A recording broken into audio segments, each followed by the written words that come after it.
আসসালামু আলাইকুম। আমি আজকে আপনাদের দেখাবো খুবই সুস্বাদু আর মজাদার বক ফুলের বড়া রেসিপি। এই বক ফুলটি বড়া খাওয়ার জন্য খুবই জনপ্রিয় একটি ফুল সবার কাছে। আমার বড় বোন এই বক ফুলগুলো দিয়েছে, কারণ আমার বড় বোনের বাসায় একটি বক ফুল গাছ আছে, সেখানে প্রচুর বক ফুল ধরে। আমি গিয়েছিলাম, তখন আমার বড় বোন এই অনেকগুলো বক ফুল দিয়েছে বড়া খাওয়ার জন্য।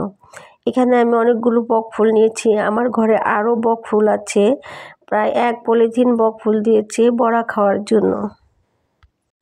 এই বক ফুল আমি আগে কখনো দেখিনি বা বড়াও খাইনি। আমার বোন বললো এই বক ফুলের বড়া নাকি অনেক সুস্বাদু আর মজার।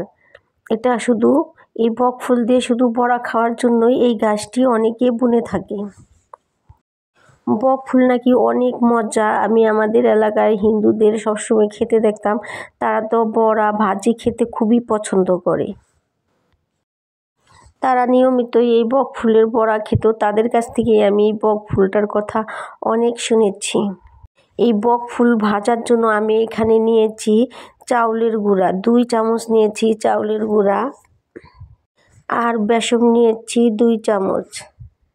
আমি এখন এর মধ্যে দিয়ে দিব মরিচের গুঁড়া, হলুদের গুঁড়া, সজের গুঁড়া, আর দিয়ে দিব পরিমাণ মতন লবণ।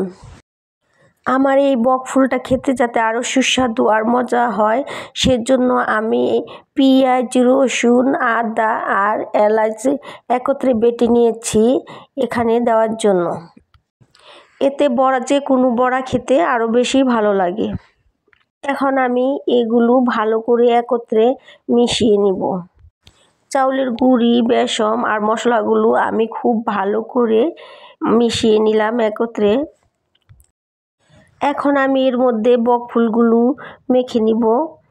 বক ফুল যেহেতু একটু পিছলা জাতীয় বা একটু জাতীয়, সেজন্য এগুলো বেশি মিশে না। এজন্য আমি এগুলো একটু ঘন রেখেছি, যাতে এর মধ্যে মেখে নিতে পারি। এখন মেখে এগুলো আমি একটি প্লেটে রেখে দিব, কারণ ভাজার সময় তো একটা মাখতে গেলে অনেক সময় লাগবে। এর জন্য আমি আগেই মশলার সাথে বক ফুলগুলো মেখে একটি প্লেটে সুন্দর করে সাজিয়ে নিব। 1-2টি করে বক ফুল আমি মশলার মধ্যে সুন্দর করে মেখে মিশিয়ে নিলাম।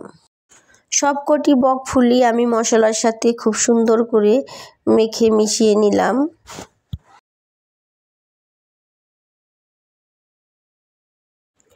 এই যে দেখুন, বক ফুলগুলো আমি সুন্দর করে মেখে সাজিয়ে নিয়েছি। এখন আমি এগুলো ভাজতে যাব। আমি কড়াইটা আগে থেকেই গ্যাসে বসিয়ে দিয়েছিলাম। কড়াইটা আমার ভালো করে গরম হয়ে গেছে। এখন আমি এর মধ্যে তেল দিয়ে তেলটাও ভালো করে গরম করে নিলাম। এখন আমি মশলা দিয়ে মাখানো পলাশ ফুলের বড়া একটি করে এই গরম তেলের মধ্যে দিয়ে দিব। এই পলাশ ফুলগুলো যেহেতু বড়, সেজন্য এটার মধ্যে বেশি বড়া দেওয়া ছিল না। এই কয়েকটাই দিয়ে প্রথম আমি বড়াগুলো ভেজে নেব। আমার বড়াটা 1 পিঠ হয়ে গেছে, কারণ আমি আরেক পিঠ উল্টিয়ে দিলাম। এই পলাশ ফুলের বড়াগুলো একটি করে আমি বেশ কিছুক্ষণ ভালো করে এপিঠ ওপিঠ নেড়ে চেড়ে খুব ভালো করে ভেজে নিব, যাতে ভিতরটাও ভালো করে ভাজা হয়ে যায়। বড়াগুলো আমার বেশ ভালো করে ভাজা হয়ে গেছে, আর কিছুক্ষণ রাখলে হয়তো পুড়ে যাবে, সেজন্য আমি বড়াগুলো নামিয়ে নিলাম। একই নিয়মে আমি বাকি বড়াগুলো ভেজে নিব। সেজন্য আবারও আমি একটু কড়াইয়ের মধ্যে তেল দিয়ে দিব, আর এই মশলা দিয়ে মাখানো বড়াগুলো এই গরম কড়াইয়ের মধ্যে দিয়ে দিব। সেম নিয়মেই আমি বাকি পলাশ ফুলের বড়াগুলো ভেজে নিব। এই পলাশ ফুলের বড়া ভাজার ফাঁকে আমি আপনাদের একটি কথা বলতে চাই। আমার এই রেসিপিগুলো যদি আপনাদের ভালো লাগে, তবে অবশ্যই আমার এই চ্যানেলটা সাবস্ক্রাইব করে রাখবেন, একটি লাইক আর একটি কমেন্ট করে পাশে থাকবেন। আমি এই জীবনের প্রথম পলাশ ফুলের বড়া খেলাম, তবে পলাশ ফুলের বড়াটা খেতে খুবই ভালো লাগলো। অন্যান্য বড়ার মতনই লাগলো। কুমড়ো ফুলের বড়াটাও যেমন খেতে ভালো লাগে, এই পলাশ ফুলের বড়াটা খেতে সেম রকমই লাগলো। এই পলাশ ফুলের বড়াটা দেখতেও সেই কুমড়ো ফুলের বড়ার মতনই দেখা যাচ্ছে। ভাজার পরে বোঝাই যায় না যে এটা কিসের বড়া। সব বড়াই খেতে একই রকম সুস্বাদু। সকলের সুস্থতা ও মঙ্গল কামনা করে আমি আজকের মতো বিদায় নিচ্ছি। সুস্থ থাকুন, ভালো থাকুন, সকলের মঙ্গল কামনা করে। আল্লাহ হাফেজ।